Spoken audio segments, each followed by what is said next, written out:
En accord ou à l'opposé. Par ici, les brasseurs d'opinion et de vision. Les rencontres de l'air.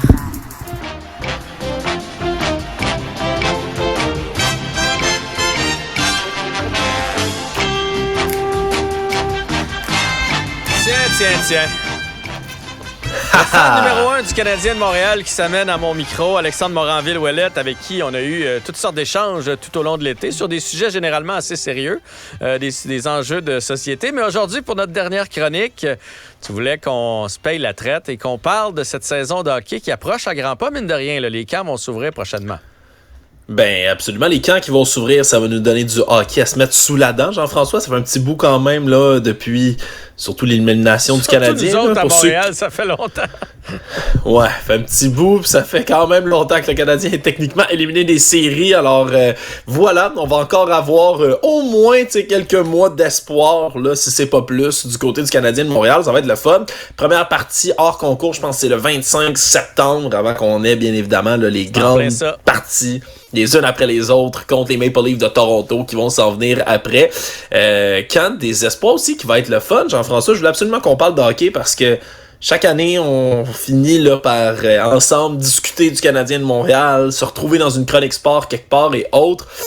Moi, tu sais, j'ai une foi inébranlable, là, parce que c'est plus, je pense que c'est plus de la logique avec le Canadien de Montréal qu'il faut que j'aille, c'est de la foi. C'est ce que j'ai année après année, mais là, tu vois, on dirait que je suis pas si nerveux que ça à l'approche de la saison cette année. Je pense pas fébrile, c'est ce que tu veux dire? Ou t'es pas nerveux dans le sens que tu t'inquiètes pas pour les Canadiens, là? Ben, je m'inquiète pas pour les Canadiens. Moi, je suis fébrile que ça commence, mais ben, j'ai l'impression que peu importe ce qui va arriver, on va avoir une équipe qui va être le fun à regarder. Ben, je dis peu importe. L'an dernier, ça s'enlignait déjà pour on s'entend, on n'allait pas faire les séries. La division dans laquelle on est, c'est toujours le problème aussi. La division Atlantique, le Canadien est tellement en retard par rapport aux monstres qui sont dans notre division. Boston, Toronto, Tampa Bay, Floride. C'est ça le problème. Ça, c'est le plus gros problème. Cette semaine, il y avait d'ailleurs un article là-dessus. Je me souviens pas qui a signé ça, là, puis je suis désolé de pas le citer.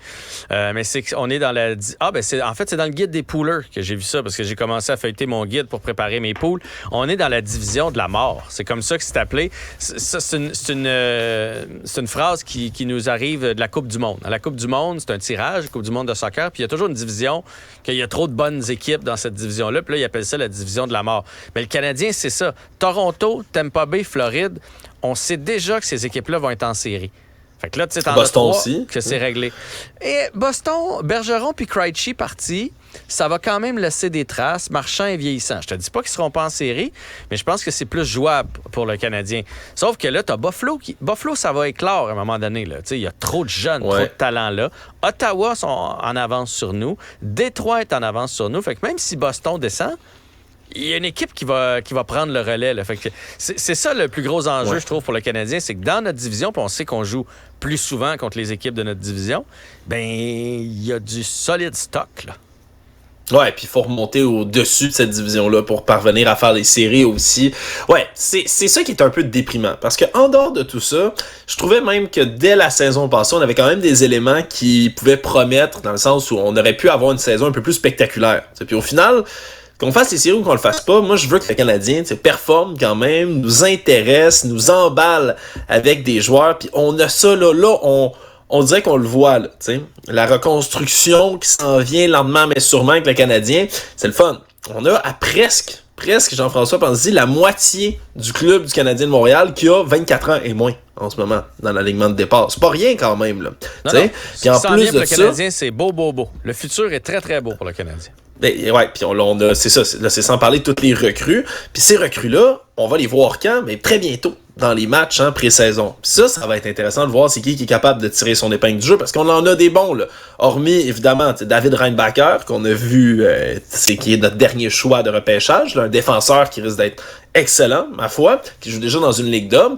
Mais là, après ça, ajoute les Logan Mailloux de ce monde, qui a maintenant le feu vert officiellement pour jouer éventuellement Joshua Roy, Owen Beck, Emil Heinemann, Philippe Messard, Sean Farrell.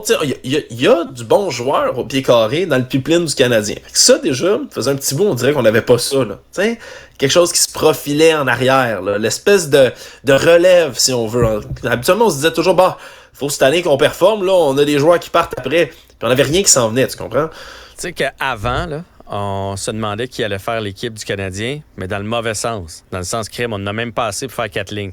Maintenant, on se demande qui va faire l'équipe du Canadien parce qu'il commence à avoir trop de joueurs qui sont capables de jouer dans la Ligue nationale. Puis ça, c'est un beau problème. Et j'ai trouvé que plus ça va, là, c'est cette année, Hoffman est parti pendant la saison morte.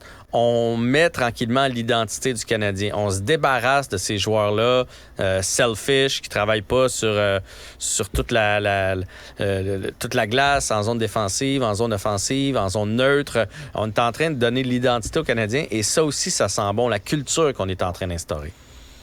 Ouais, on s'est débarrassé de certaines personnes. Tu sais, je pense le vrai perdant là-dedans, c'est Joel Edmondson qu'on a perdu, qui était un leader, qui était quelqu'un qui travaillait fort puis qui aimait être avec le Canadien aussi. Mais à part ça, comme tu le dis, t'as raison, on a débroussaillé des joueurs. Il était fini, Edmondson. Il avait le dos fini. Fait que c'est une bonne transaction aussi. Ça va donner de la glace aux jeunes. On veut que les jeunes aient de la glace. Exact. Ouais, puis tu sais, parlant de jeunes, on a que ça aussi à la défense là, tu sais, on a un bon combo de vétérans puis de jeunes qui sont là pour jouer, tu sais, c'est Michael Matheson, David Savard, tu sais, Kaiden Goulet, Jonathan Kovacevic, tu sais, puis après ça Arber Xhekaj qui va revenir aussi. On a eu tellement de blessures dernière saison quand on y pense, là, Jean-François, c'est débile, tu sais. J'ai nommé nos 2 premières paires de défenseurs quasiment, c'était dans la poubelle à cause des blessures. Tu sais, c'est triste. On a hâte de voir comment ces gens-là vont se développer. Ça va être beau à voir. Tu sais, à l'avant, on avait le problème de ne pas avoir assez de centres. Là, on a comme trop de centres pour les Canadiens de Montréal. Tu sais, c'est un beau problème.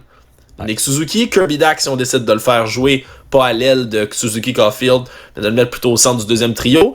Puis là, ajoute à ça, on vient d'aller chercher, Christian Dvorak est encore blessé, mais qui qu'on a d'autres aussi? Alex Newhook, qui peut jouer au centre, qui vient de s'amener aussi avec le Canadien.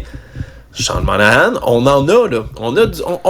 Moi, ça me rend heureux, là, de voir ces joueurs-là, tout le monde revenir un peu, puis en espérant que tout le monde arrive en forme, que personne se blesse, qu'on regarde comment la chimie puis la magie opère.